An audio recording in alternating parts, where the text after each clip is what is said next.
उद्धव ठाकरेंच्या बाबतची बातमी खोटी आहे। देवेंद्र फडणवीसांनी न्यूज 18 लोकमतला ही माहिती दिली।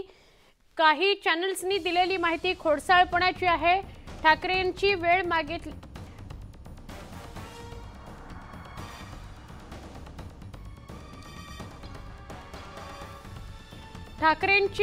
मागितली आहे ही बातमी खोटी आहे।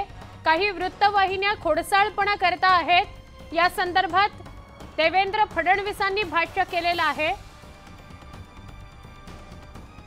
आमचे प्रतिनिधी राहुल जोरी यांना अधिक विचारूया। राहुल, हा सगळा काय प्रकार आहे? देवेंद्र फडणवीस काय म्हणतायत?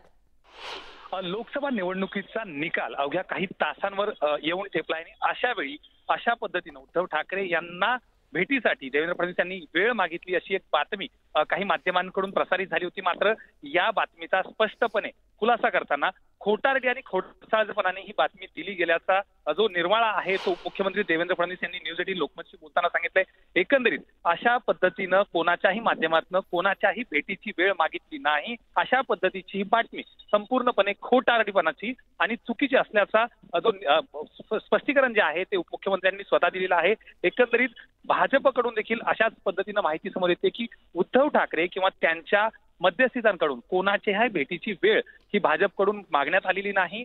मात्र याबाबत दिलेलं वृत्त जे आहे ते पूर्णपणे खोडसाळपणानं दिल्याचं असल्याचं देखील त्यांनी सांगितलंय।